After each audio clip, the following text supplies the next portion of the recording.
চতুর্থ শ্রেণী, বিষয় গণিত, অধ্যায় 4, ভাগ, পৃষ্ঠা 44। 1. 42/7। এটা হচ্ছে বাহ্য আর এটা হচ্ছে বাচক। এই যে বাচক 7, এটা আমি এখানে দিলাম, তারপর এভাবে দিলাম, তারপর এভাবে দিলাম, তারপর এই যে বাহ্য 42, এই বাহ্য 42 এখানে লিখলাম। এবার আমরা দেখতে পাচ্ছি যে এখানে আছে 7 আর এখানে আছে 4, তাহলে 4 ছোট, 4 হতে হবে বড়, কারণ বাহ্য হতে হয় বড় আর বাচক হতে হয় ছোট। তাহলে 4 যেটা, সেটা কিভাবে বড় করব? এই যে 4-এর পাশে 2 আছে, এই 2 যদি আনি তাহলে হবে 4 × 10 = 2 = 42। এবার বড় হয়ে গেল।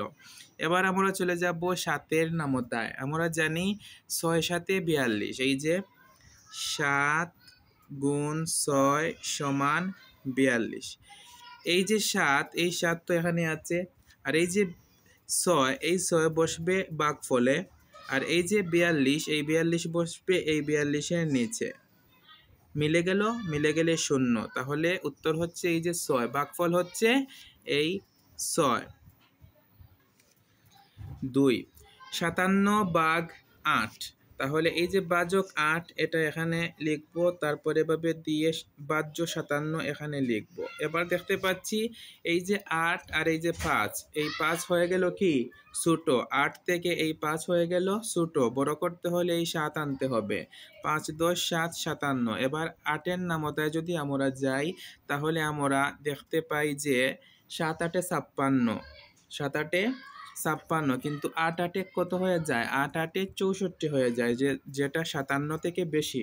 তাই 57 থেকে কম হচ্ছে 7 × 8 = 56। তাই এই যে 7, এই 7 × 8 = 56। এবার বিয়োগ করব। 7 থেকে 6 বিয়োগ করলে 1, 5 থেকে 5 গেলে 0, বামে 0 বসাতে হয় না।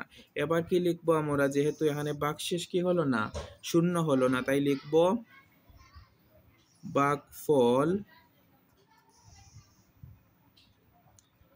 সমান এই যে 7, এই 7, ভাগশেষ সমান এই 1। 3. 240/3। এই যে বাচক 3, এটা এখানে লিখলাম, তারপর এই যে বাহ্য 240, এটা এখানে লিখলাম। এবার আমরা দেখতে পাচ্ছি যে এখানে 3 আর এখানে 2, 2 হচ্ছে ছোট, বড় করলে হয় 2 × 10 = 4, 24। 3-এর নামতায় আছে 3 × 8 = 24। এবার দেখতে পাচ্ছি যে এই 24 আর 24 মিলে গেল। এবার এই যে 0 আছে, এই 0 আমরা এখানে নামিয়ে দিলাম। 0 হলে আমরা একটা কৌশল নিতে পারি। কৌশলটা হচ্ছে এই যে 0, এই 0-এর জন্য এখানে আমরা একটি 0 দিতে পারি, তারপর এখানে একটি 0 দিতে পারি, তারপর 0 0 তো বিয়োগ করলে আবারই 0 হবে, কারণ মিলে গেলে তো 0ই হয়। এটা হচ্ছে কৌশল, যে যদি 0 নামানো হয় আর তার সাথে যদি আর কোনো কিছু না থাকে, তাহলে 0 হবে 4 বার। এখানে এই যে 0 নামালাম একবার, তারপর এখানে দিলাম একবার, 2 বার, তারপর এখানে দিলাম একবার, 3 বার, তারপর 0 0 0 এখানে একবার, হলো 4 বার। এটা হচ্ছে কৌশল। একসাথে কয়টি 0 হবে? 4টি 0। নামানো 0 একটা, এখানে একটা, আর এখানে একটা, তারপর এখানে একটা, হলো 4টা। অথবা আমরা যদি বুঝে করতে চাই, তাহলে 0 নামালাম, নামানোর পর 3 0 0 0 0 মিলে গেল, তাই 0। এভাবে বুঝতে হবে। এই যে আবার বলছি, যদি আমি 0 নামাই, তাহলে একবার নামালাম, তারপর একটি 0 এখানে দিলাম, তারপর একটি 0 এখানে দিলাম, তারপর 0 0 মিলে গেল, তাই একটি 0 এখানে দিলাম।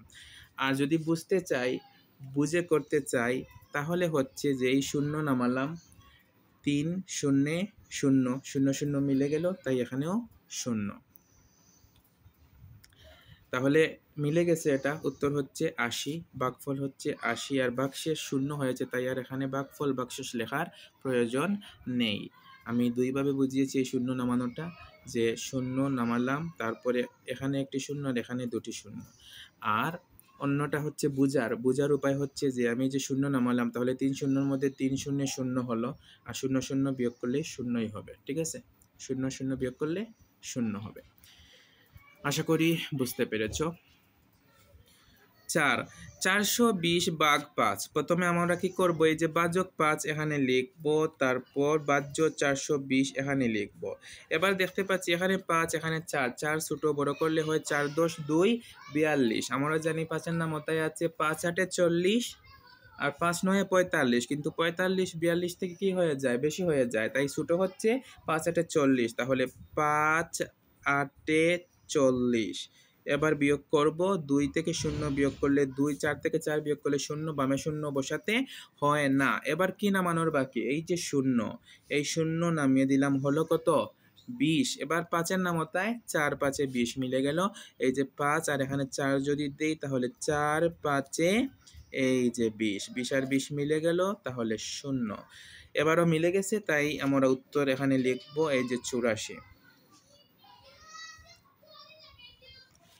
একটু লক্ষ্য করো, এখানে যে ভাগফল 7, এটা চাইলে আমরা এখানে উত্তরেই 7 দিতে পারি, আর এই যে ভাগশেষ হচ্ছে 1। আমরা এতক্ষণ যেভাবে ভাগ করলাম সেটা হচ্ছে আন্তর্জাতিক পদ্ধতিতে ভাগ। 5 এবার আমাদেরকে এভাবে ভাগ করতে বলা হয়েছে, যে এখানে 4 এখানে 80। এবার আগে আমরা কি করতাম, আগে আমরা ভাগফল লিখতাম উপরে, এবার আমাদেরকে ভাগফল লিখতে হবে এখানে, ঠিক আছে। প্রথমে আছে 4, এই যে এটা হচ্ছে ভাজক আর এটা হচ্ছে ভাজ্য, এখানে 4 এখানে 8। এবার দেখা যাচ্ছে যে এটা বড় আছে, তাই আর অন্য একটি অঙ্ক নিতে হবে না, এই 8 আছে 8ই থাকবে। 4 8 এর মধ্যে যাবে 2 বার, 4 একে 4, 4 দুগুণে 8 মিলে গেল। এবার আগের মতো আমি যে 0 নামিয়েছিলাম, এই 0 এবারও নামাবো। আমি কৌশল দিয়ে বুঝিয়ে দিচ্ছি। 0 নামানোর পর বলছিলাম যে এখানে একটি 0 দেবো, আর এখানে দুটি শূন্য দিতে হলে একটি 0 দিয়ে এভাবে টান দিয়ে আর একটি 0 আর এখানে বিয়োগ দিতে পারি। আর যদি বুঝিয়ে দেই তাহলে হবে যে এই 0 আমি নামালাম, নামানোর পর 4 শূন্যের মধ্যে যাবে 4 0 0, 0 থেকে 0 বিয়োগ করলে 0 আর মিলে গেলে তো 0ই হবে। তাহলে ভাগফল হচ্ছে কত 20, আর ভাগশেষ তো 0 মিলে গেছে। এবার ভাজক 9 আর ভাজ্য 73, এখানে 9 আর এখানে 7, 7 ছোট বড় করতে হলে 7 10 3 73। আমরা জানি 8 9 72, 8 9 72, আর তারপরই হচ্ছে 9 9 81, আর 81 দিলে 73 থেকে বেশি হয়ে যাবে, তাই এর আগেরটা দিতে হবে 8 9। তাহলে 8 9 72। এবার বিয়োগ করব, 3 থেকে 2 বিয়োগ করলে 1, আর এখানে 7, 7 থেকে 7 বিয়োগ করলে 0, বামে 0 বসাতে হয় না। তাহলে এবার লিখব ভাগফল, ভাগফল সমান এই 8, তারপর ভাগশেষ, এবার লিখব ভাগশেষ সমান এই 1।